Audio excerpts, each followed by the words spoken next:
Welcome to the Dental Jobs Diaries in association with dentaljobs.co.uk. Excited to share all things dentistry from careers to digital dentistry. Sit back and relax and listen to some of the thought leaders in the industry. Hello everyone, I do hope you're keeping well. Welcome to a further episode of Dental Jobs Diaries. I'm over the moon to have a new guest on the show today, Philip Friel from Scottish Dental Care and Advanced Dentistry. Philip, great to have you on the show. How are you keeping firstly? And how is business?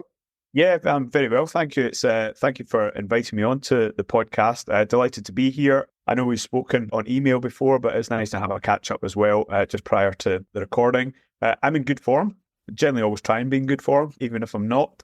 Business is really good. You know, I always find November, December, January are absolutely our busiest months for a number of reasons. Every month is generally busy, which is great across our group in many aspects. But yeah, if we weren't busy, we would be concerned. So yeah, delighted to be busy. And Friday is an office day for me. So great to be able to put time in the diary to speak to you before getting on with everything else that's required of me today.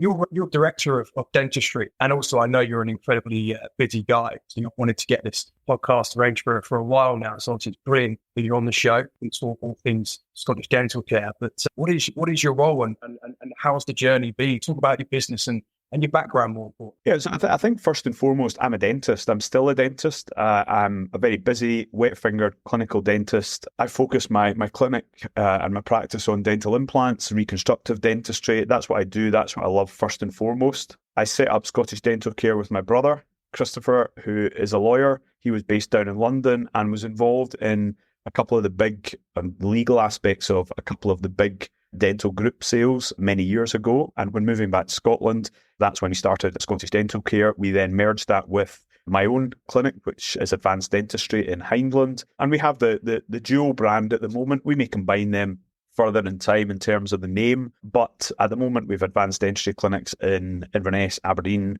Glasgow, and shortly we'll be in Edinburgh as well. So it's been an interesting journey. These things always are. You know, you wouldn't start the journey thinking everything was going to be plain sailing, but I think more than anything, it allows me to fulfill my ambition as a clinical dentist, as a mentor, as a teacher, as an educator, but also as a businessman. And it's great to be in business with my brother. We have a lot of fun doing it. We work very, very hard. We work 7 days a week.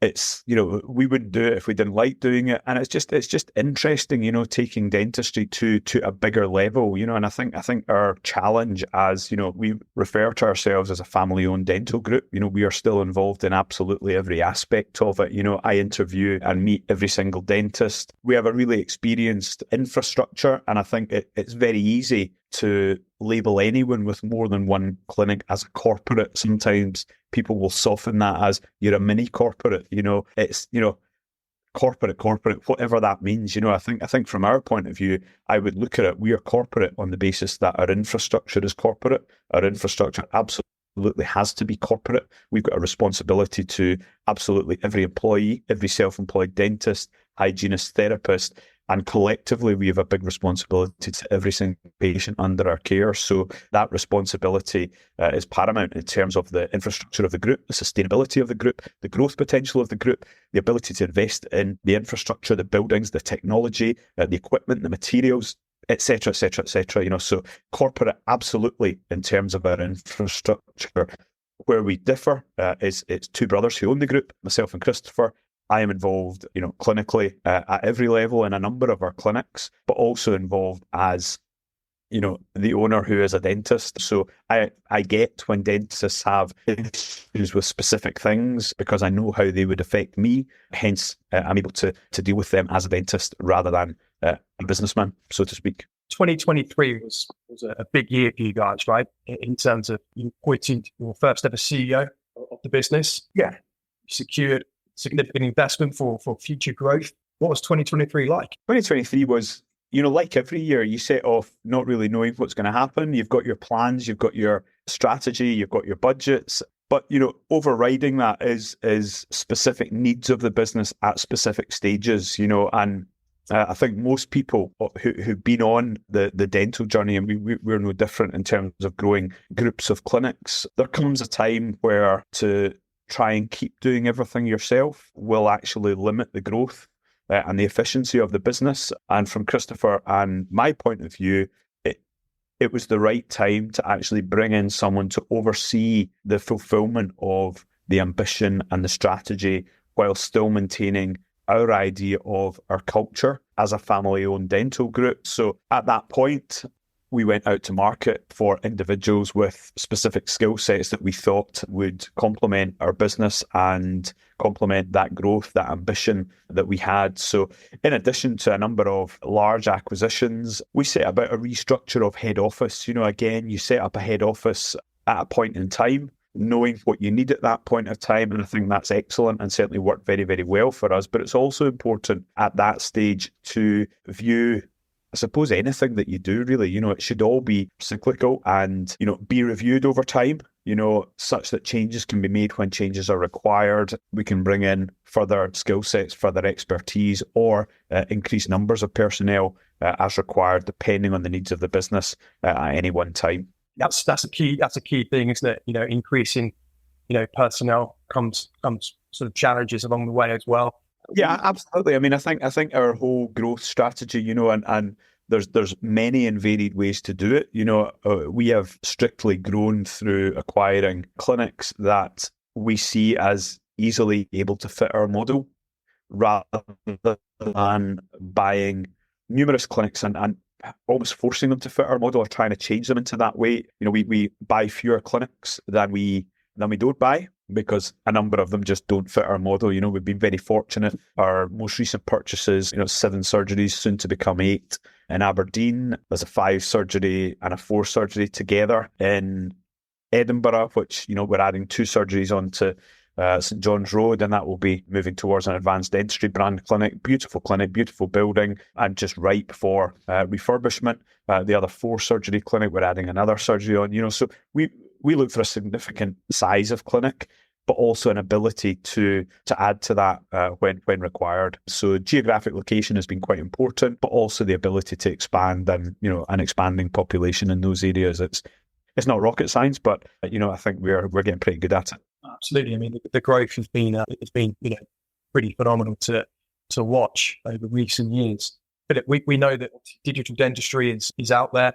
It's ever changing. It's a lot different to dentistry is definitely a lot different to what it was 10, 15 years ago. How are you guys incorporating digital dentistry, and how are you keeping sort of up to date on those things? Yeah, listen, it's a really pertinent point at this point in time.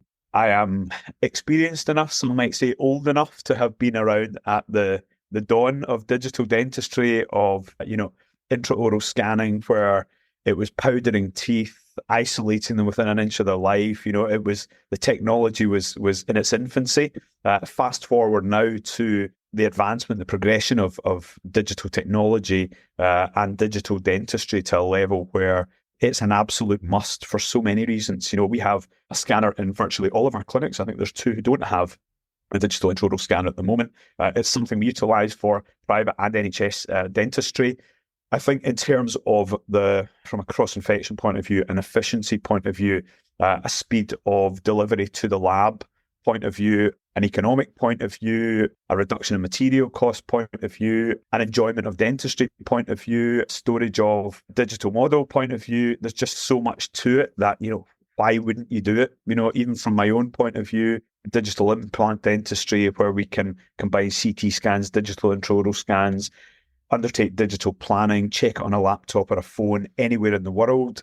It is just vital. It's having a patient that you can scan in Inverness, in Aberdeen, in Oban. It's really applicable to our more remote clinics. And, that lab work could be in Dubai, it could be in Yorkshire with a couple of the labs that we use down there. It could be in London. It could be anywhere in the world, put it that way, before the patient has actually left the building. There's no decontamination of impressions. There's no potential risk of posting impressions on a Thursday that may not get poured up until a Monday.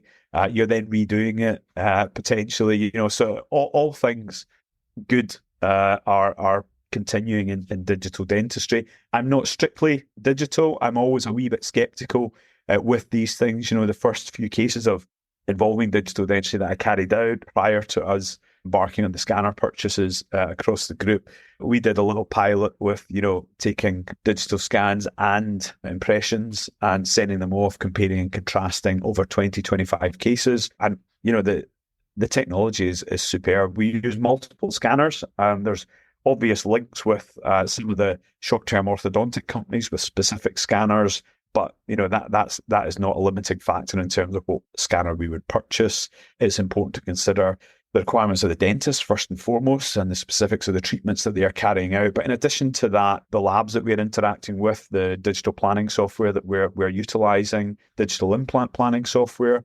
CBCT scanning, and the merging of all of the above. So it's multifaceted, as these things generally are. But yeah, I mean, it's something that we embrace in terms of digital chairside intraoral scanning. But in addition to that, I think we've all got a big responsibility now in everything that we do to try and limit our impact, or the impact that we have as individuals and as organisations on the environment. And, I'm a big believer in the paper-free environment. I think there's very little that you can't do nowadays if you really want to on a mobile phone, an iPad, a laptop. And certainly as a group, we take that responsibility very, very seriously. A lot of our communications we use at the moment a software system called The Box. So everything is digital, everything is secure, everything is, previous versions are all saved in there, just a really robust office system. But in addition to that, there are HR programs that we utilise to keep a track of,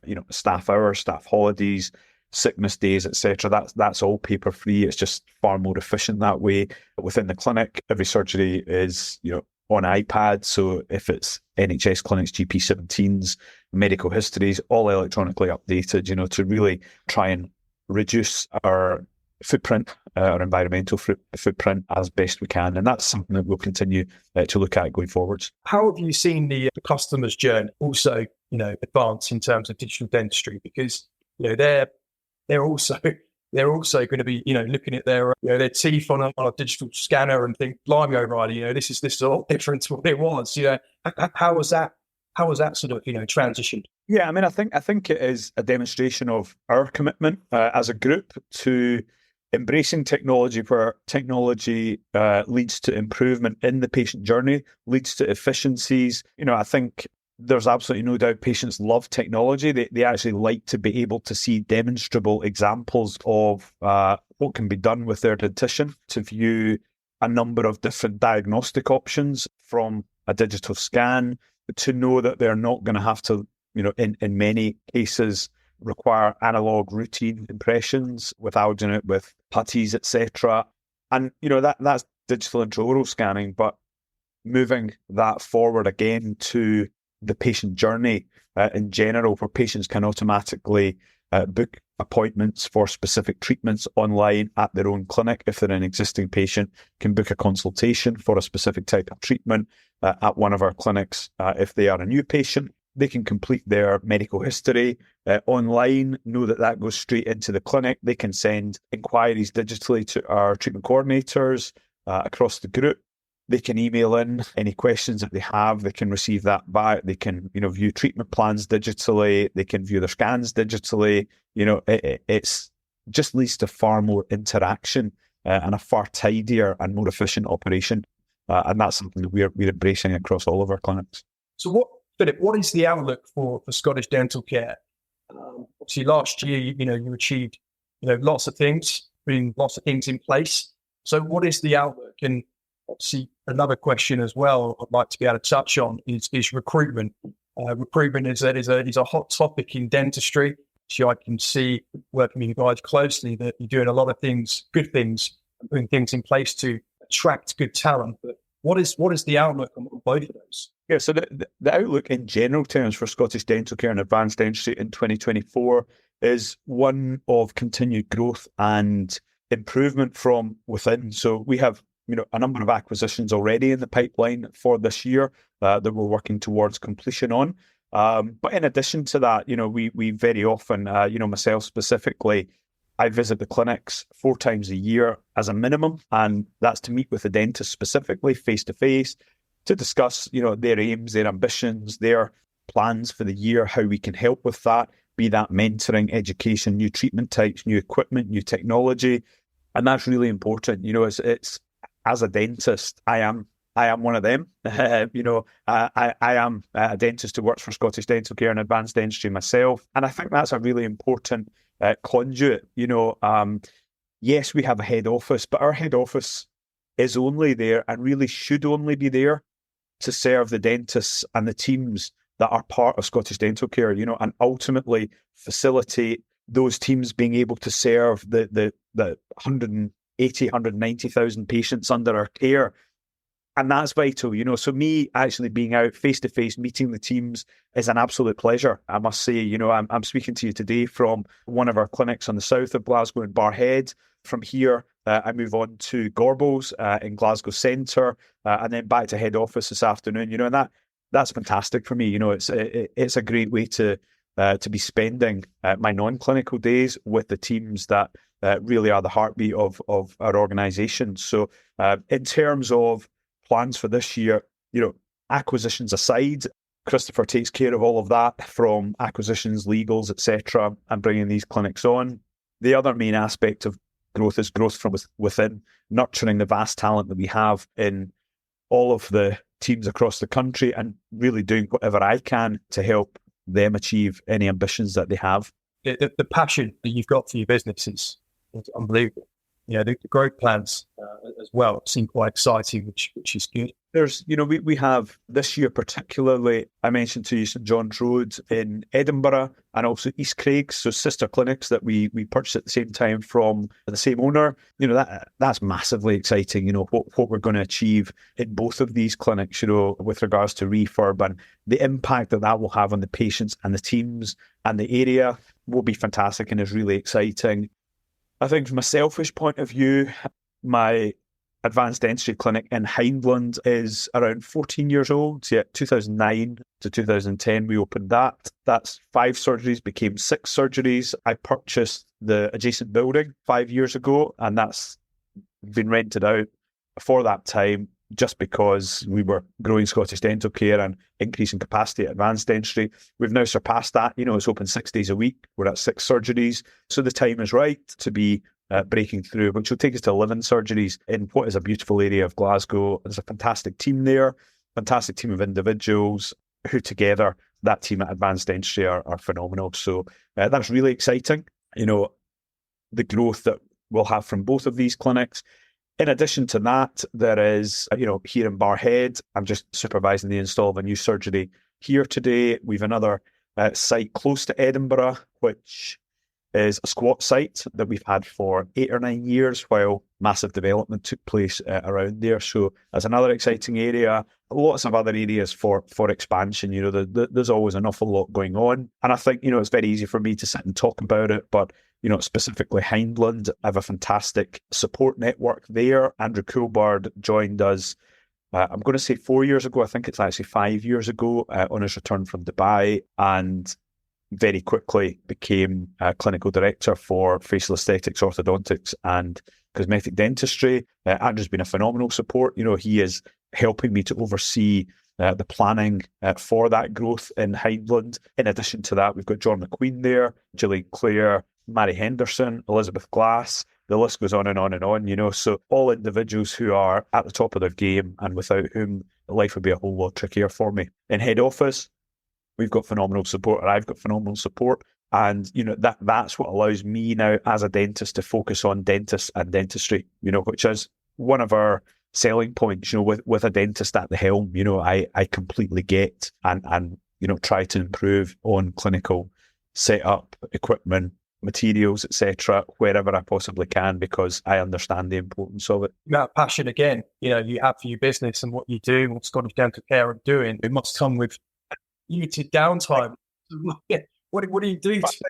Sorry, so I think the other thing to add, just in terms of it's all very well in improving clinical environment, but it's also important to fulfil ambition in our dentists, and I think knowing that there's a number of factors that we include for, in terms of recruitment, and recruitment is quite a difficult aspect, not just in dentistry. I think it's fair to say not just in dentistry, but I think it's fair to say in all businesses, there are challenges, and dentistry is not immune to that, considering the potential implications of dentist numbers following Brexit, following COVID, where, we saw ourselves an increase in the number of dentists retiring. A year without graduates, a year without a graduate intake. So we've got another couple of years before there's another bump in the road there. So what does that mean? It means from our point of view, we've got to differentiate. We've got to be different. It's no different to school leavers going to university. 5As just doesn't cut it. You've got to be different. What is different about you? And I think from our point of view, we are trying to be different. We're trying to break new ground from offering, even a relocation bonus, that doesn't really mean much now, a 50% split doesn't really mean much. These are all in a market where associates are thinner on the ground, the ability to dictate how you want your work to look is with the associate, and I think, there's no point fighting against that. I think it's really important to embrace that. So, if it's a welcome bonus, if it's a 50% split, that's almost a prerequisite. As a group, we also offer a lot of mentoring, a lot of in-house training. Upcoming, we have the endo guys coming up for our dentists. We had Andrew Chandrapal for our 2-day CPD, which is a free event for all of the Scottish Dental Care and Advanced Dentistry associates. We've got Linda Greenwall coming up shortly. We've got Rob Moretti returning for his annual course with us in Glasgow, and more and more and more. In addition to that, come August, we've got an exciting new idea that we are launching, particularly for younger dentists. So whether you're an existing associate or a dentist starting out in your journey, we are different. And I think that's what we aim to continue to be, and try and lead the way in terms of what we offer for our dental associates, but also in addition to that, the support teams that, as a dentist, I know how important they are. So nursing teams that, their indemnity, their GDC, again, paying for a nurse's GDC and indemnity, that's not new. That should be a prerequisite, ensuring that we do our very best to remunerate them as best we can. All of our nursing teams have private healthcare, gym membership as part of that. So again, just trying to be different to make ourselves as appealing as possible in what is a challenging market. Absolutely.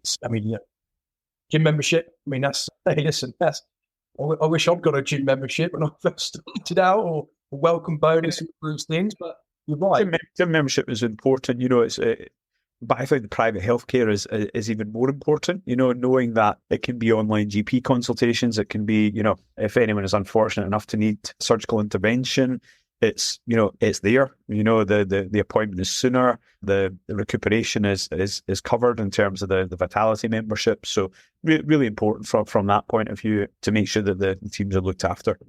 I think one of the key things you said there, Philip, was that, not fighting against it, but embracing it when it comes to a market whereby people know they're in demand, right? Yeah. I mean, it's there is absolutely no merit in fighting against it, and I think the benefit of actually being able to make these decisions, both Christopher and I can align ourselves with the demand in such a way that, yes, it can vary from region to region, but across the board, we can still have a framework that I believe makes us very appealing and should continue to make us very appealing to potential associates and support teams. It's amazing. Like with all of this and the amount of work that you put in, and I think the key thing you mentioned today is obviously, you are a dentist, you stood at the forefront, you still support, train, help people, nurture people. I think that's incredible. But at the same time, growing a business and getting involved with acquisitions and refurbishments and all of those, how on earth do you take time to chill out, relax, recuperate? Because I know that better than anyone, it's really important. I have a young family. I believe you do as well. What do you do? Yeah, I mean, good question. And I think the answer to that is I do what I do in that regard before I do anything else. So I've been fortunate enough along the way to have a number of fantastic mentors, a number of whom have been patients or have then, become patients. And a chap who was a patient in Edinburgh that 18 years ago, 17 years ago, something like that, and very, very successful businessman in his own right. And, just chatting with how he does things, etc. And the one piece of advice he gave me, which I still live by to this day, was never to come home from a holiday without another holiday booked. Now, that doesn't mean, per se, a fortnight in the sun or, a long haul flight somewhere. It can be, as simple as an overnight away, as simple as a day away.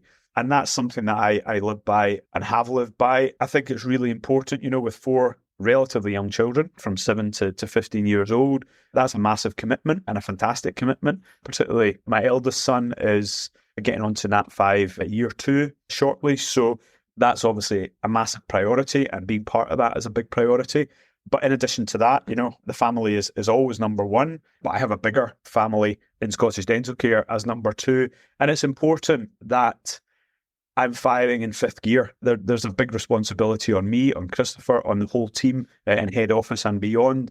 And, without taking appropriate breaks and appropriate downtime, you're doing everyone a disservice, because you're not really in top gear, not really motoring the way that you should be and the way that you need to be to support everyone who relies on you. So as a rule now, I take every school holiday. I'm not quite at the level where I take 6 weeks off, 7 weeks off in the summer, but every other school holiday, I take time off in inverted commas. I do take an hour or 2 hours a day, catch up on emails, deal with anything that needs my input. I don't need to do that, but I'd rather do that. You don't want the 6th or 8th day dread when you're coming home after 10 days, wondering what's in the inbox, so that works for me. I do a bit of running, I do a bit of golf, a bit of mountain biking. I used to work as a chef when I was, on my way through dental school, and that's still one of my main passions, is eating, cooking food myself, eating in some fantastic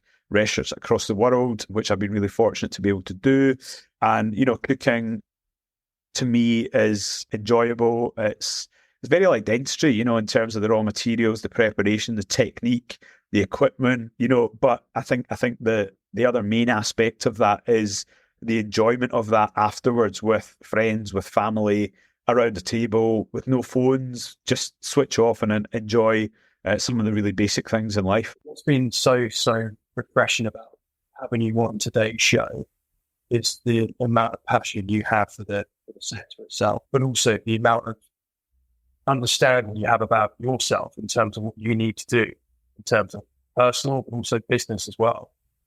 So to have a service to the team, to be in 5th gear and knowing that you need to do that is phenomenal. Taking breaks. Yeah, listen, even I'm inspired from today's show. I need to take more breaks. When my daughter's 4, she gets up at 5:30 every day, and that's a slog. So again, I might speak to my wife later and say we need another holiday when we come back from Mexico later this year, and see what she says. But it's been fantastic. And anybody listening to today is going to be inspired, and they will, be looking up online and doing more research for sure. And that's why we do these shows. It's been brilliant having you on the show. It really is. One parting word I'd give you is, another of those mentors told me something many, many years ago, which still resonates with me. You'll never be brilliant at everything you do, but what you can be brilliant at is surrounding yourself with a team who are fantastic at what they do, and I think it's easy said, but it's putting that into practice. It makes life a whole lot easier and allows me to have all those holidays. Yeah.